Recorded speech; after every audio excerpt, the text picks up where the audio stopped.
Hey, it's Amy. Are you ready for some ab work? I got 10 minutes just for you. Hello, it's Amy from 2024. I am here to redo my 10-minute ab workout. I filmed my first one in 2018, and since then I have learned so much. I've become an osteoporosis fitness specialist, so this is going to be an updated ab workout for any woman that's over 50.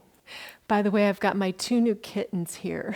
We did not have those in 2018. I had 2 dogs and 2 cats back then, 2 different cats, but now we've got Ginger and Cinnamon, so hopefully they won't be too disruptive. But I have learned a ton about how to work our abs and our core when we're over 50. And what I'm going to do is side by side show you what I used to do and what I'm doing now for my ab work. So when you are doing a workout video and you see one of those old, outdated versions, you can follow along to this new updated version that's safer for your spine, better for your overall core, not just your abs, which are just here. Our core runs from our knees up to our armpits. All right, you will need to be on a mat. We're going to be on a mat the whole time. So grab one. If you're on a hard surface, grab a squishy one so it doesn't hurt your back. Are you ready to get started? This last workout, we did a plank first. So I'm going to show you a couple modifications of plank. You can follow along to 2018 Amy or 2024 Amy. If the plank is out of the question for you, another move that you can do is called the bird dog, and it's pretty amazing for your spine. Keeping your back nice and straight, lifting up through the tummy. All you need to do is bring one leg straight back and then bring the other arm up, keeping the spine straight, the neck in line with your spine. Hold up as high as you can, and then you switch to the other side. And you can go back and forth doing that while we're doing plank in the video. On your elbows, on your knees, we're going to hold for 45 seconds or as long as you can to where your body feels okay. Now you can stay right here. You can even be up against the wall. If you need a standing plank variation, you let me know. I've got a whole video on how to progress to a plank. But the important thing is don't let your head hang down. Keep your back as straight as you possibly can. The neck to the tailbone, to all of the toes if you're up on your toes. Don't arch your back up like this and don't sag it down. Keep that core lifted up nice. Only about 10 more seconds. Set your knees down at any time to take a break and then come back up. Good. 3, 2, 1, and rest. All right. Sorry, I had to pause for a second and get the kittens out of here. They started jumping around my camera, and they're still little devils. Okay, this next move I'm doing in 2018 is called a scissor kick, and technically it's okay if you have osteoporosis because you're keeping your head on the ground, but it is a little bit more challenging, and I want to fit a little bit more to work our core, not just the front of our core, okay? I want to work the whole core. So we're going to do a side plank. A side plank, you're on your elbows, and it can be hard if you have any shoulder issues. You can also do this up against the wall, or I'll show you a modification real quick. I'll show you a modification. If you can't do the side plank, you're going to keep your legs out long, and you're going to try to lift up both legs, okay? It's working the side of the body. That way, you're going to be working the opposite that we are, but we're going to do side plank if you can. And I'm going to do the most modified version on my elbow with my bottom legs bent.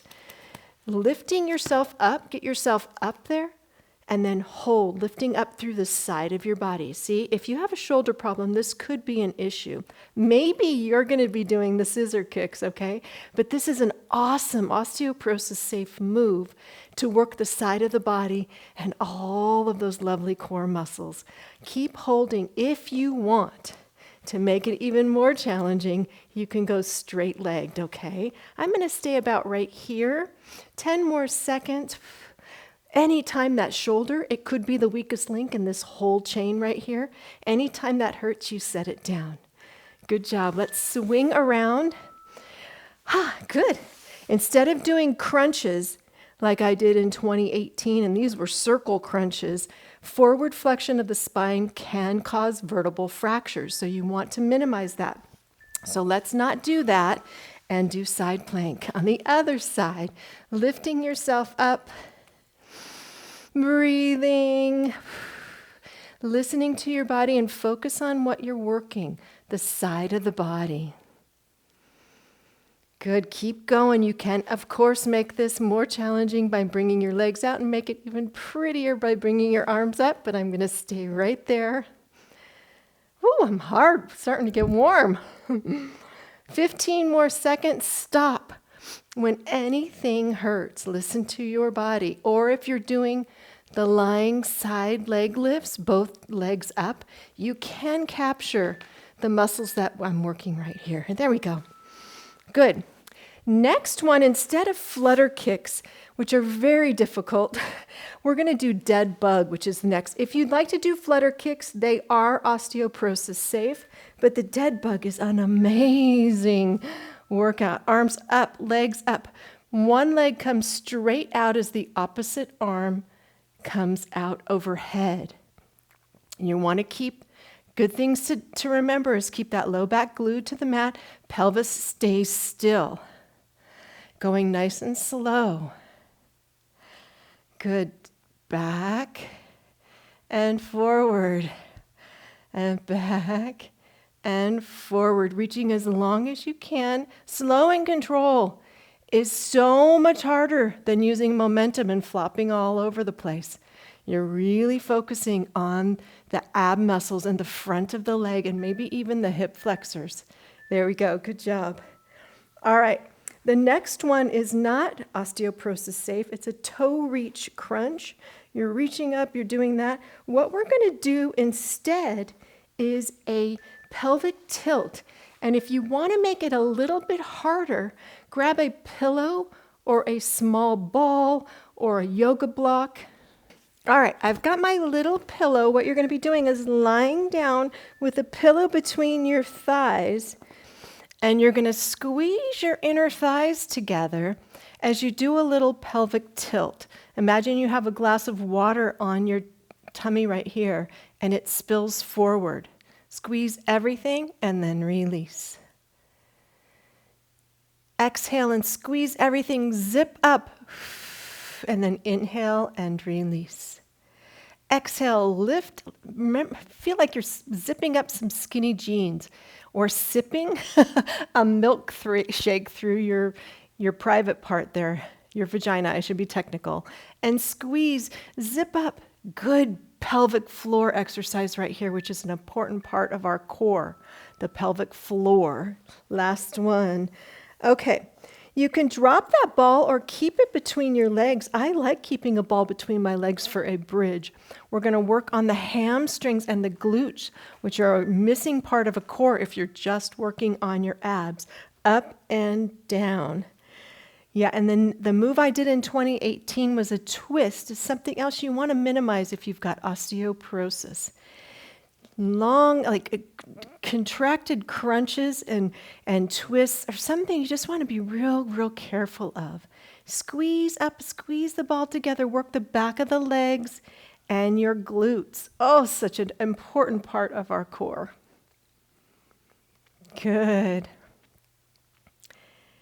Up and down, relaxing your shoulders here. Something you gotta make sure you do when you're doing ab work, because we tend to get all tight up here, and then tomorrow you're gonna have a hurt back.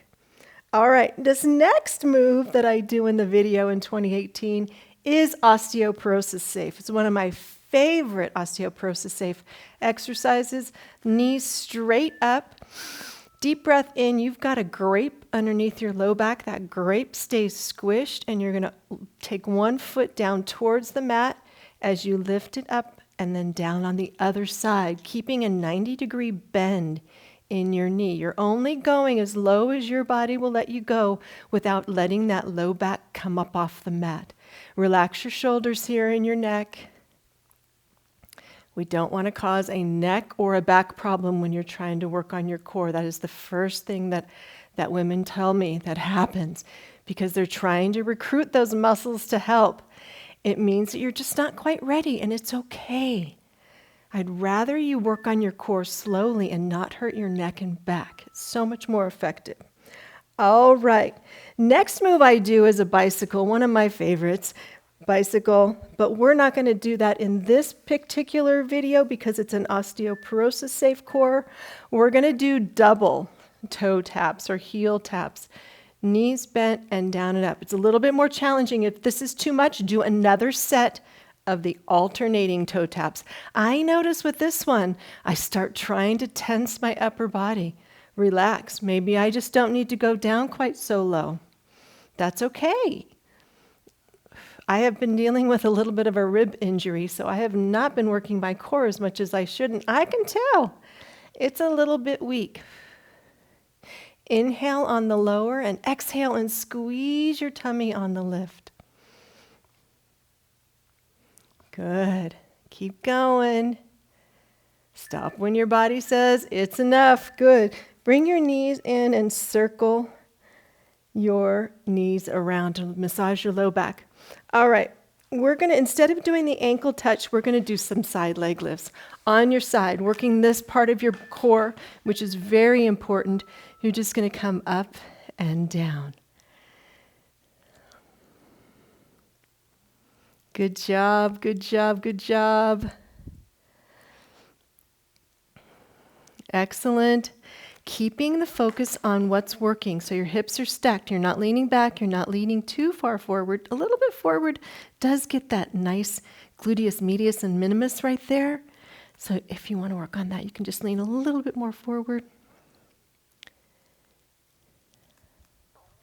Remember, always keeping your spine as straight as you can be if you've got osteoporosis. Good. And then push yourself up and swing your legs around to the other side. We are almost done.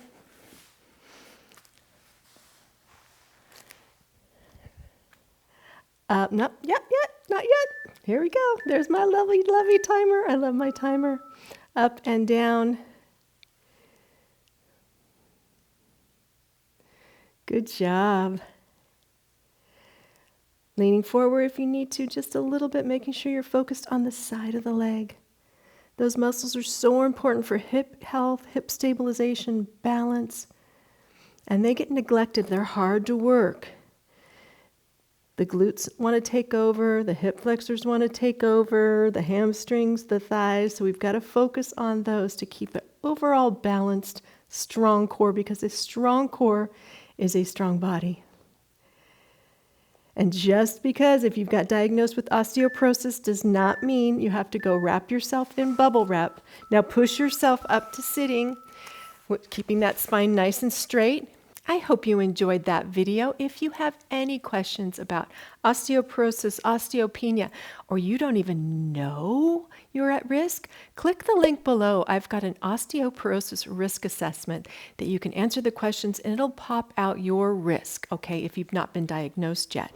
I'm also specializing in arthritis fitness, menopause fitness, and I have an amazing program called I've got osteoporosis, now what? It's a whole 3-month workout program.